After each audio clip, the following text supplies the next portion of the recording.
Boa noite, irmãos. Quando eu olho para esse nosso grupo aqui, um grupo bem heterogêneo, né? Pessoas mais velhas, alguns mais novos, não mais velhos, mas mais experientes, né? Ah, já falou, eu não vou acertar também não. Acertei a palavra. Falou. Ah, é? Mas é fato que essa realidade do tempo, ela é uma realidade inescapável para os mais jovens e para os mais experientes também, né? Ninguém consegue escapar do tempo, porque mais cedo ou mais tarde nós vamos passar, não é? E aquilo que a gente vai construindo ao longo do tempo vai virando aí pó da história. Mas ainda que a gente passe, ainda que a gente caminhe por essa vida e a gente não consegue levar nada conosco, é possível ainda a gente deixarmos marcas e influenciarmos as pessoas com as quais Deus vai colocando na nossa trajetória. Então, mesmo que a gente não esteja mais presente no meio onde nós normalmente convivíamos, é impressionante como a nossa ausência ainda pode influenciar as pessoas que ficaram, justamente devido a essas marcas que produzimos ao longo da nossa caminhada.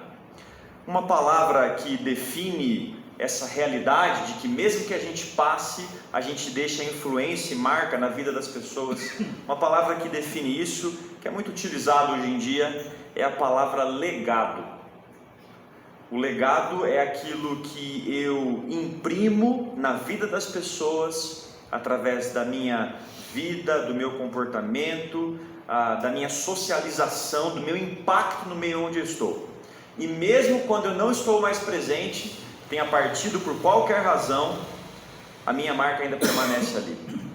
Mas há uma diferença muito grande entre o que a gente poderia chamar de um legado secular, a forma como as pessoas normalmente pensam em legado, e aquilo que a palavra de Deus define como sendo um legado cristão.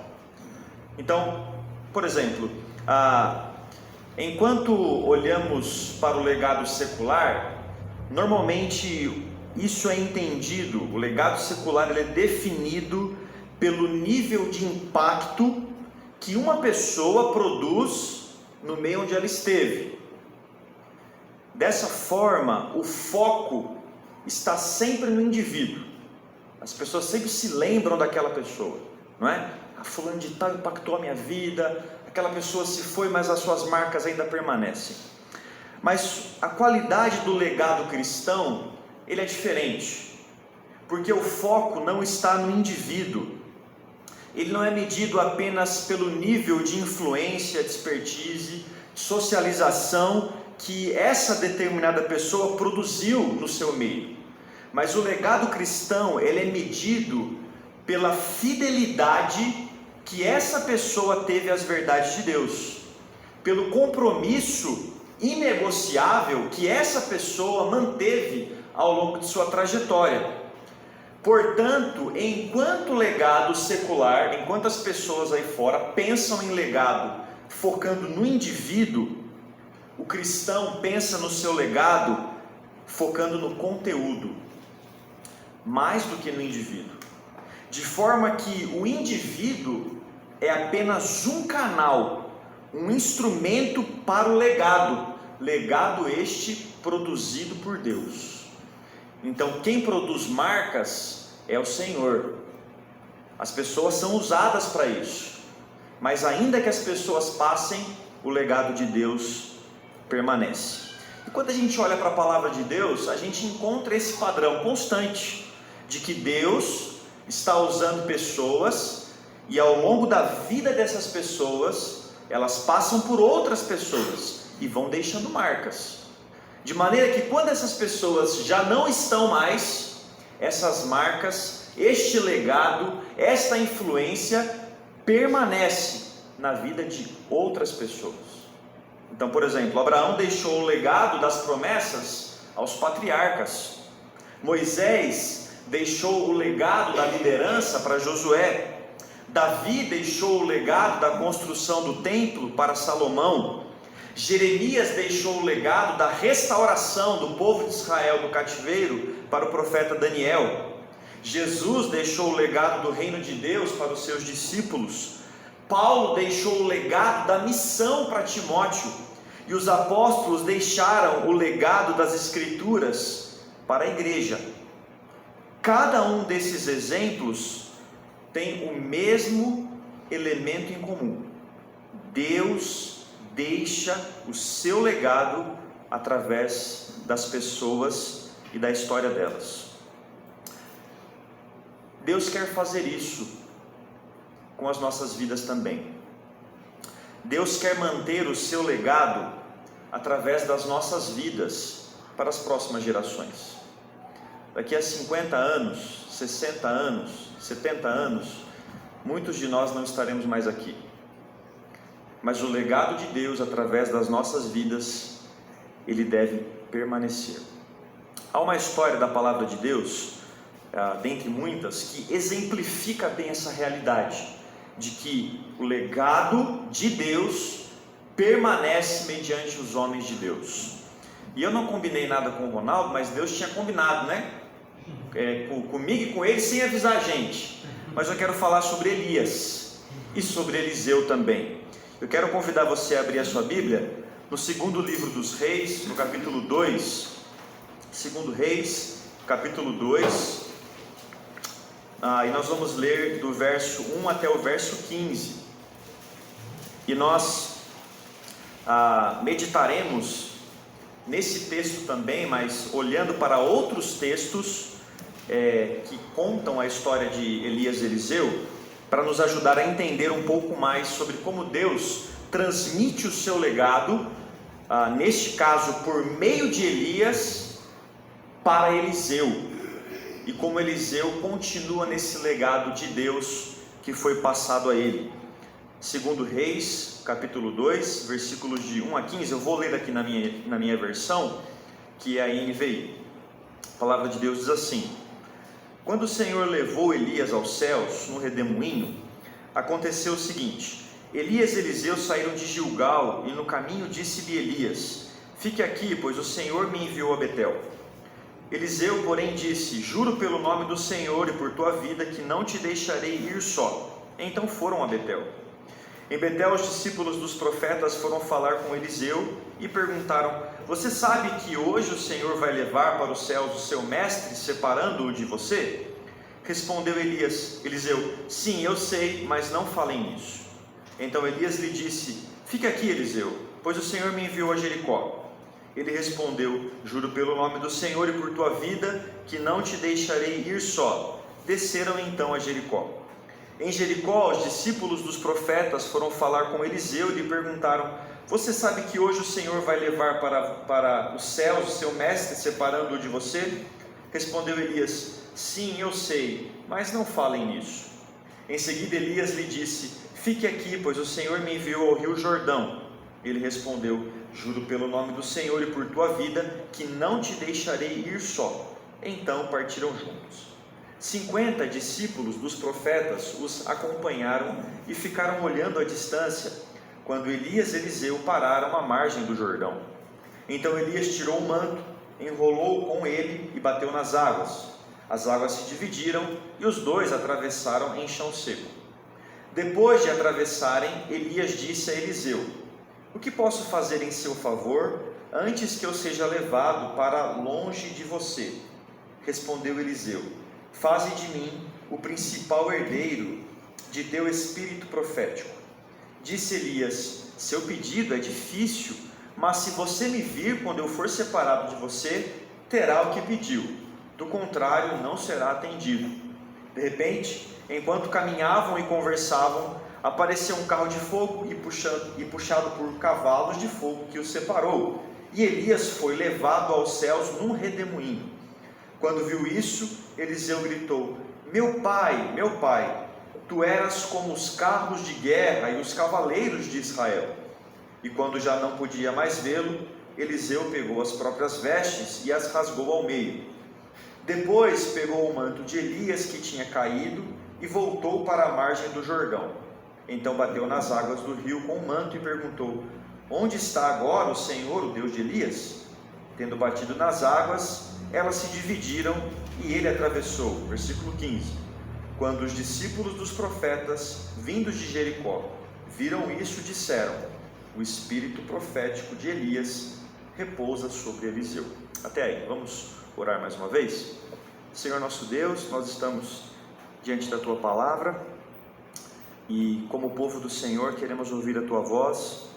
Pedimos que o Senhor alcance o nosso coração e nos ensine. Permita, ó Deus, que possamos ser impactados pela Palavra do Senhor e o Senhor nos transforme e use as nossas vidas também para transformarmos a vida de outros. Em nome de Jesus, amém. Como o Ronaldo bem leu, agora há pouco no capítulo 17 de 1 Reis, Elias, ele surge meio que de forma inusitada na história da monarquia de Israel, descrita nos livros dos reis. Ele aparece como uma voz profética contra um período de forte apostasia no reino de Israel. Então os irmãos se lembram que o ímpio rei Acabe, que era de uma poderosa dinastia, a dinastia de Onri, havia institucionalizado o culto a Baal. A partir daquele momento, adorar Yahvé, adorar ao Senhor, era proibido, e apenas Baal era digno de adoração. Mas essa não era simplesmente uma questão de culto, não era simplesmente uma questão religiosa. Quando Acabe diz que Baal é Deus e não Senhor, Acabe está dizendo que é Baal quem tem a resposta última sobre todas as coisas. É Baal quem tem a palavra última sobre a morte, sobre a vida, sobre a prosperidade e sobre a chuva. É por isso então que Elias surge para condenar não simplesmente a idolatria de Israel, mas condenar a percepção que Israel estava construindo sobre a sua própria realidade. Deus não é mais o Deus que conduz todas as coisas, e sim Baal. E Elias então surge dizendo que mediante a sua palavra profética, não mais cairá chuva na terra de Israel. O que Elias está fazendo é afrontando a supremacia de Baal. Enquanto vocês dizem que Baal não pode produzir chuva, eu estou dizendo que quem faz isso é Deus. Mas veja, essa palavra de Elias não surgiu num vácuo, não surgiu de forma isolada. Elias está simplesmente reproduzindo, ecoando aquilo que Deus já havia apresentado muito tempo antes. Tudo que Elias está proferindo como profeta tem uma fundamentação em uma revelação anterior de Deus. Se os irmãos se lembrarem, lá no livro de Deuteronômio, no capítulo 28, quando o povo de Israel ainda estava às portas da terra de Canaã, e Moisés estava preparando o povo para entrar na terra, Moisés dá uma forte advertência para a nação. Ele diz o seguinte: se vocês amarem ao Senhor, obedecerem ao Senhor e servirem ao Senhor, vocês vão prosperar, Deus vai abençoar vocês e vocês poderão abençoar outras nações.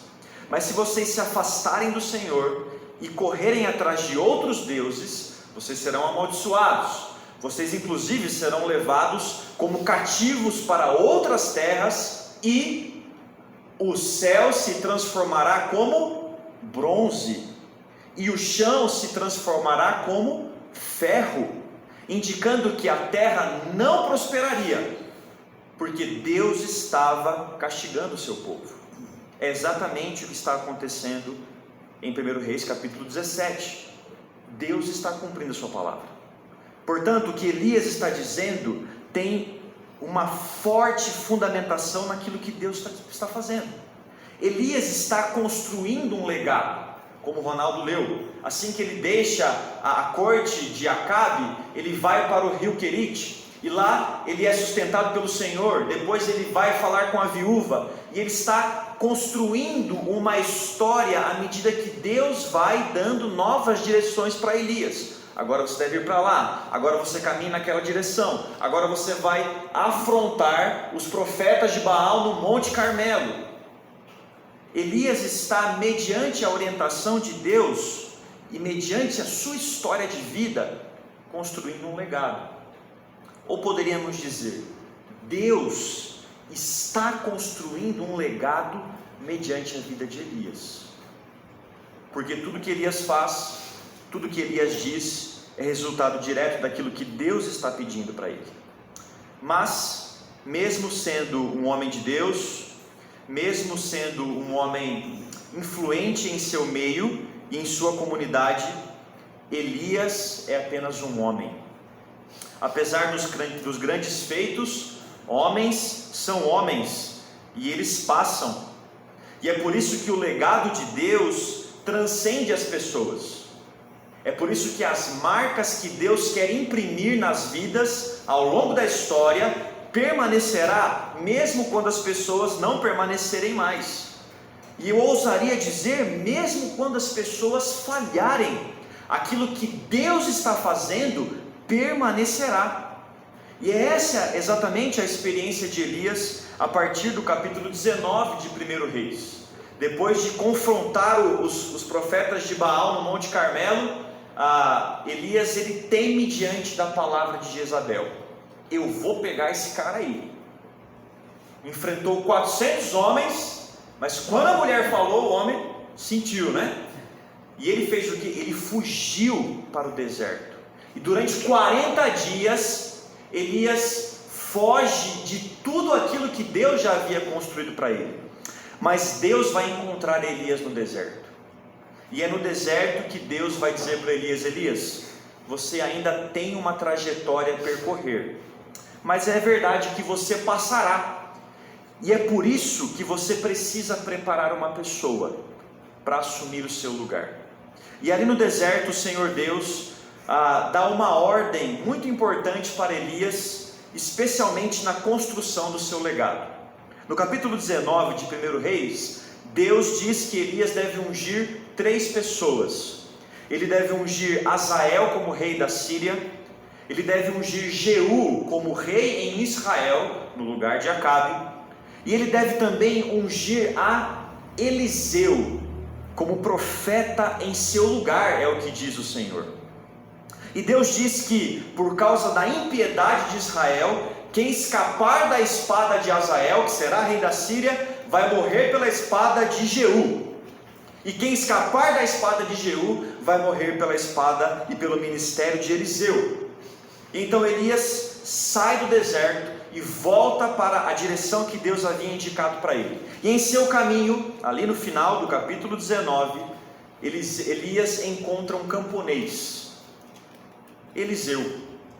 Talvez um desconhecido para o próprio Elias, mas um homem que receberia do Senhor a tarefa de continuar esse ministério profético de Elias. Eliseu é encontrado arando 12 parelhas de bois. Então, você tem ali o jugo, né? E em cada jugo cabiam 2 bois. Então haviam 12 pares de bois, e Eliseu estava na última parelha, de maneira que haviam 11 parelhas à frente dele. Elias então chega e passa por Eliseu, e ao passar, ele tira o seu manto e joga sobre Eliseu. Deus havia dito que Elias deveria ungir a Eliseu, mas não há óleo, não há nenhum tipo de azeite. Elias tira a sua capa e joga sobre Eliseu. Essa informação, vou dar um spoiler aqui para os irmãos, vai ficar mais claro logo mais. Elias faz isso porque o seu manto não era mágico, não era místico, não tinha um poder inerente nele, mas ele representava algo. O manto de Elias representava a sua função profética, o seu ministério como profeta de Deus ao povo de Israel. Então, quando Elias tira a sua capa e coloca sobre Eliseu, sem palavras, mas em atos, Elias está dizendo: você vai ficar no meu lugar. Eliseu certamente toma um susto, né? E ele diz o seguinte: olha, mas eu preciso me despedir então da minha família. Deixa eu beijar meu pai e minha mãe e eu vou seguir você. E Elias diz apenas o seguinte para ele: vai, porque você sabe o que eu fiz para você. Você sabe o significado do que eu fiz.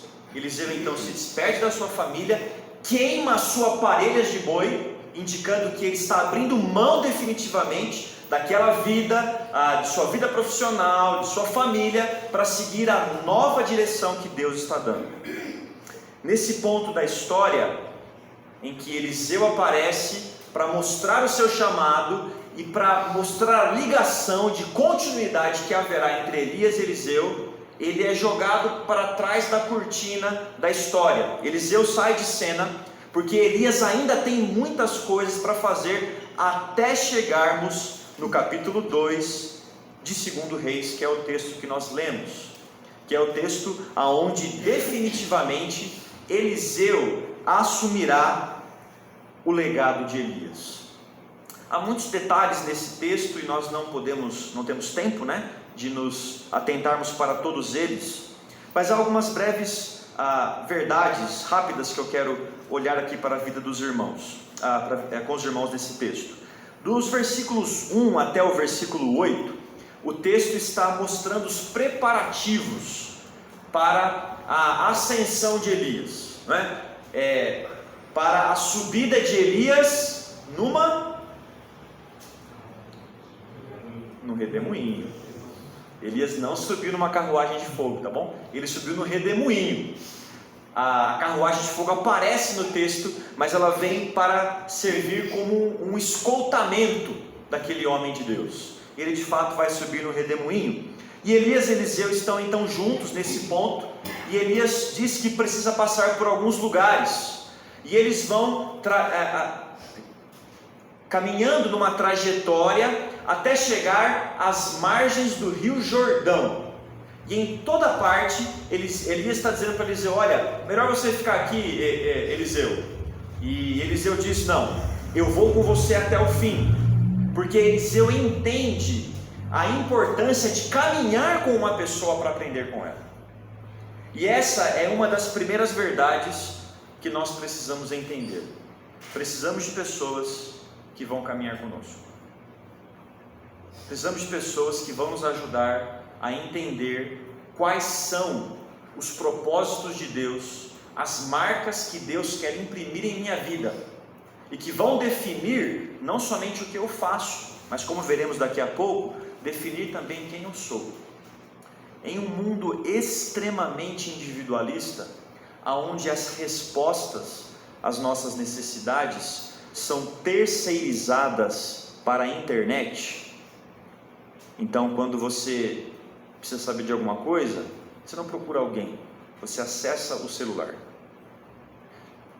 Nesse mundo onde os meios culturais criam um ambiente onde o senso de autonomia é cada vez mais forte, então você é autônomo, você faz o que você quer, quando você quer, na hora que você quer. O senso de dependência está sumindo. Mas o conceito da palavra de Deus sobre influência e relacionamento interpessoal é um conceito de profunda dependência e mutualidade.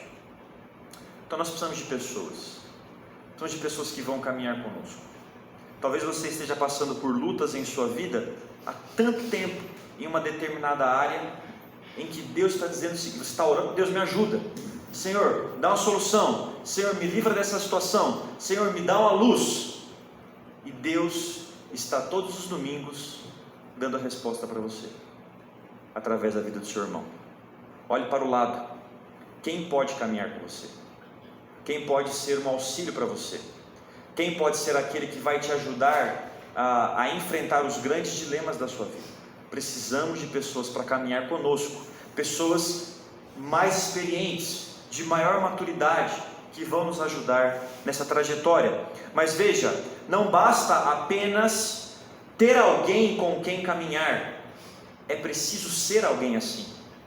É preciso ser alguém a quem as pessoas vão buscar para encontrar um tipo de ajuda. E Elias era assim. E é interessante que o texto então continua dizendo que há um grupo chamado de discípulos dos profetas. Alguém tem uma versão diferente sobre o que fala essa expressão?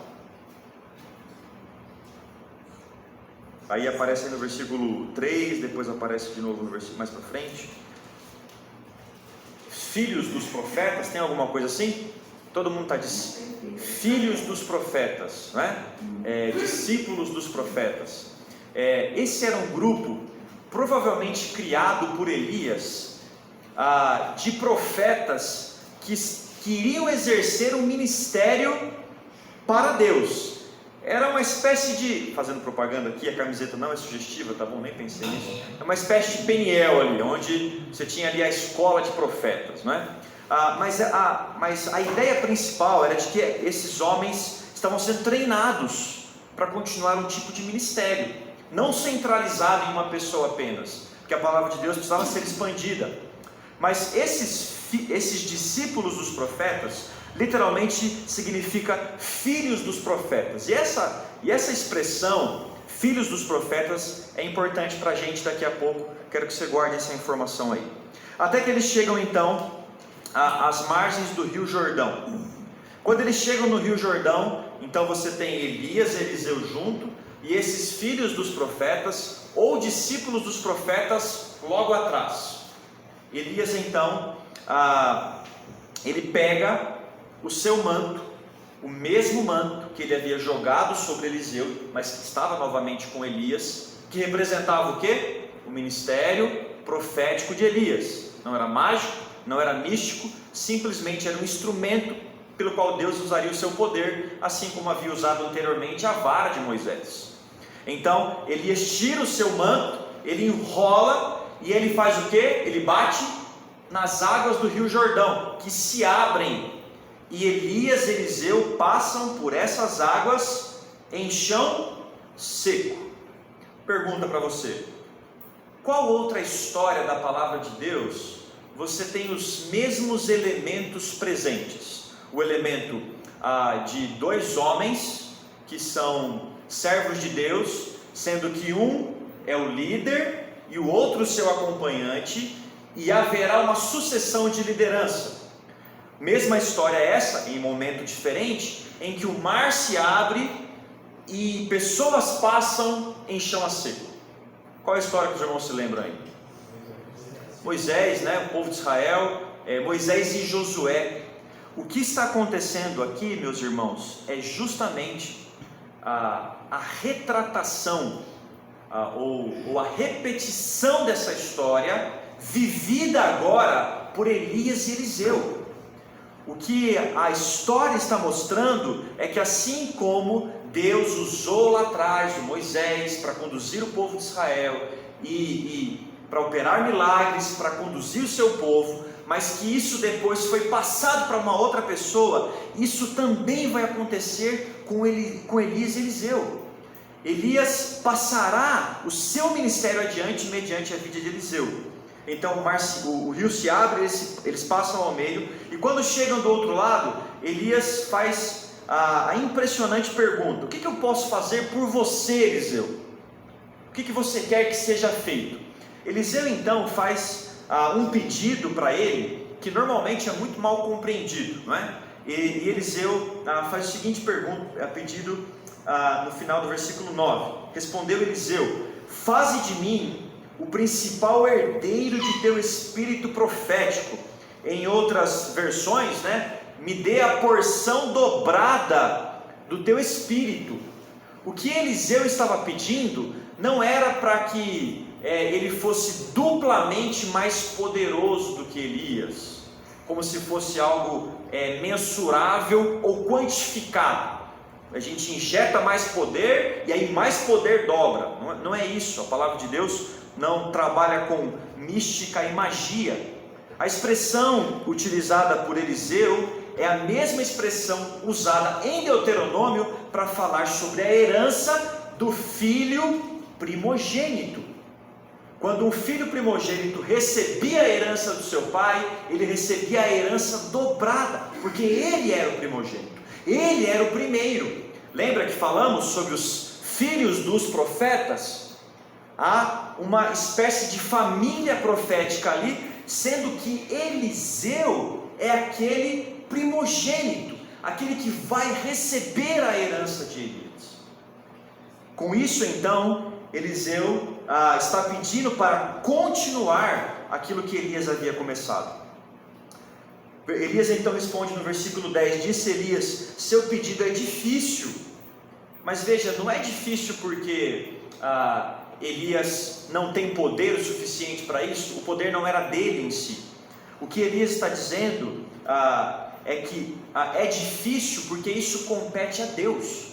Não sou eu quem vai escolher como você realizará o seu ministério, mas é Deus quem vai fazer isso.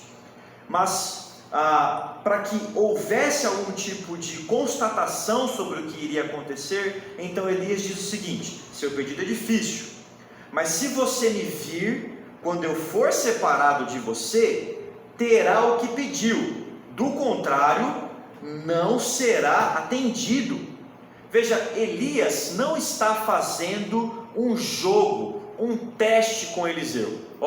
Fique esperto aí, porque daqui a pouco vai passar um carro de fogo. Se eu for e você não me ver, perdeu a bênção. Não é isso que está acontecendo.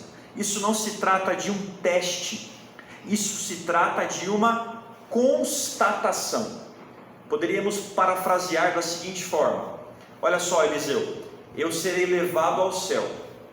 Se o Senhor conceder a você a capacidade de perceber o que irá acontecer, então isso significa que você recebeu de Deus o meu espírito profético, a capacidade de continuar a realizar o meu ministério. Isso se trata mais de uma constatação do que um teste. Tanto é que os filhos dos profetas, aqueles outros que estavam ali, não veem a carruagem de fogo e não veem Elias subindo para o céu. Eles pensam que Elias foi para o monte, foi para outro lugar, porque a capacidade de ver Elias subindo foi dada a Eliseu, e somente para ele, como aquele que vai continuar o ministério de Elias. Mas o que é importante nesse texto é que quando Elias sobe aos céus e Eliseu vê isso, o que fica para trás? O que ficou para trás quando Elias subiu? A capa de Elias. Eliseu então pega aquela capa e ele faz o quê? Ele enrola a capa, bate novamente nas águas do Rio Jordão, que se abrem. E então aqueles discípulos dos profetas, eles vão dizer no versículo 15: o espírito profético de Elias repousa sobre Eliseu. Meus irmãos, o que o texto está dizendo é que este homem que lá atrás havia sido chamado e que caminhou no anonimato com Elias por um tempo, agora iria assumir o ministério do seu mestre. Assim é a trajetória cristã. Nós vamos passar, mas as pessoas serão levantadas por Deus para darem continuidade àquilo que o Senhor construiu mediante a gente. A pergunta que devemos fazer é: estamos deixando capas ao longo do caminho para que os outros possam pegar e dar continuidade ao nosso trabalho? Às vezes nós centralizamos demais as coisas. Às vezes o nosso desejo é que o reconhecimento ou o caráter de determinado trabalho fique profundamente identificado a gente mesmo. E isso acaba ofuscando a possibilidade de Deus levantar outras pessoas para dar continuidade ao trabalho. Nós vamos passar. A pergunta é: quais são as vidas aqui dessa comunidade, desse povo de Deus, dessa igreja local, nas quais você está investindo e que dará continuidade ao seu trabalho?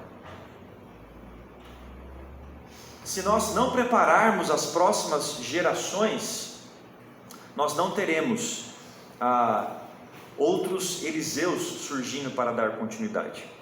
Agora veja, lembrem-se, ainda que as pessoas passem, o legado continua sendo de Deus. Os irmãos se lembram que Deus havia pedido para Elias ungir quantas? 3 pessoas?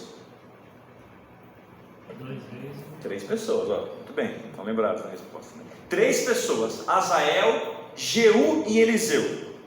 Pergunta: quais pessoas Elias ungiu? Dessas 3. somente Eliseu. Mas Deus havia pedido para ele ungir Azael e Jeú, mas Elias não ungiu. Quem ungirá Azael e Jeú? Eliseu.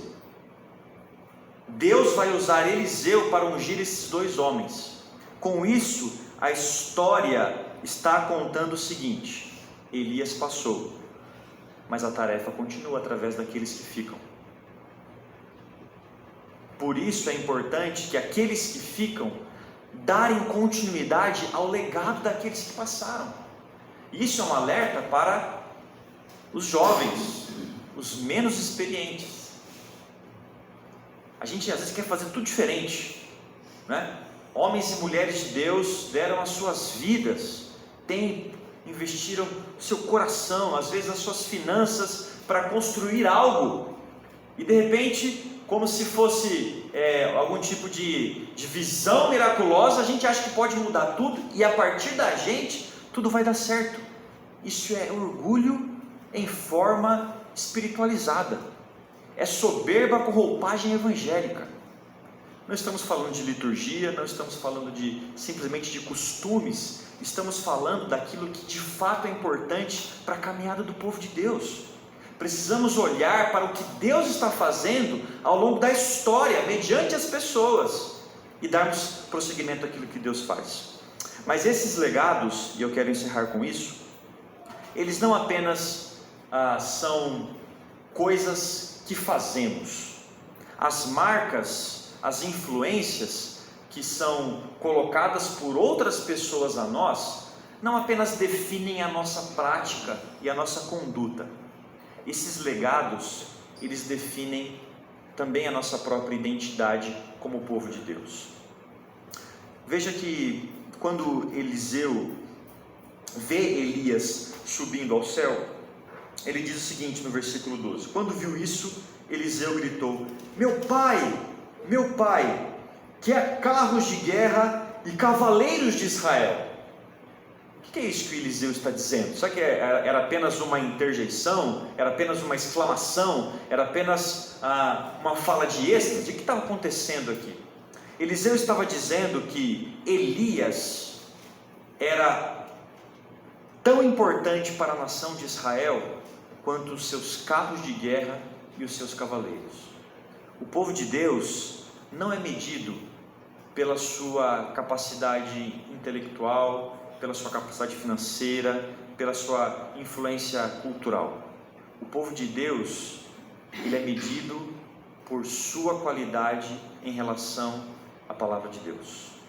A palavra de Elias, como profeta de Deus, era mais importante do que todo o exército de Israel. Por isso, Elias construiu esse legado de fundamentação na palavra de Deus. Agora veja, Eliseu assumiu esse legado, um legado que valorizava a palavra de Deus como ponto fundamental para a vitória do povo de Deus.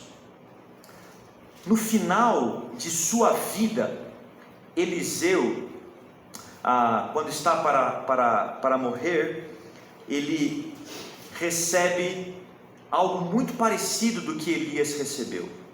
O rei Jeoás, ao ouvir e ver que Eliseu estava prestes a morrer, disse a mesma coisa: meu pai, carros de Israel e os seus cavaleiros.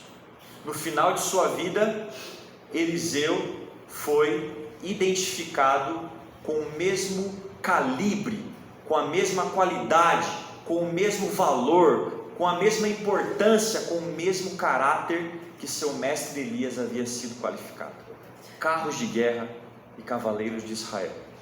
De forma que aquilo que Elias deixou para Eliseu não se tornou somente coisas que Elias iria fazer, ou que Eliseu iria fazer, se tornou também parte da própria vida, da identidade de Elias.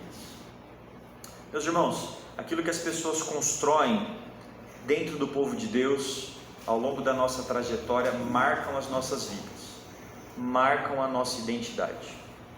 Como você será identificado no final da sua vida? Elias teve uma definição muito clara.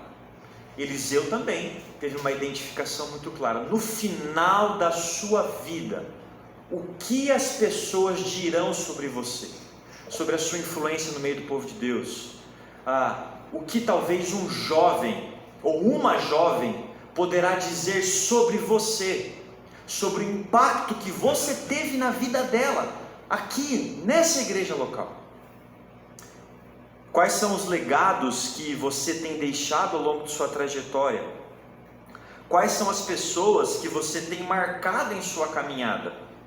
E como Deus pode usar a sua vida hoje, em nossa comunidade de fé, para perpetuar o legado de Deus através da sua vida?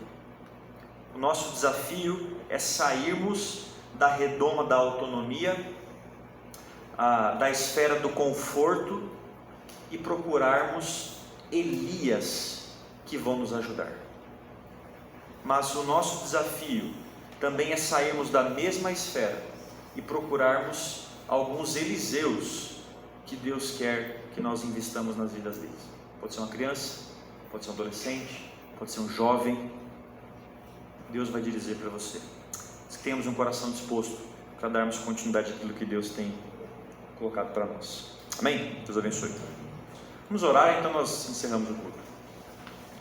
Queremos agradecer ao Senhor pela Tua Palavra e oramos para que o Senhor nos ajude a entendermos como podemos buscar, ó Deus, pessoas que vão nos ajudar, que vão caminhar conosco, que vão talvez nos influenciar em nosso casamento, na nossa vida como pais, como marido, como mulher, como melhores profissionais, como melhores cristãos, ó Deus. Que o Senhor nos ajude a enxergarmos esses irmãos e irmãs mais maduros. Também pedimos que o Senhor nos ajude, ó Deus, a enxergarmos aquelas pessoas que o Senhor tem colocado em nossa vida, que o Senhor está dizendo para nós que devemos abençoá-las.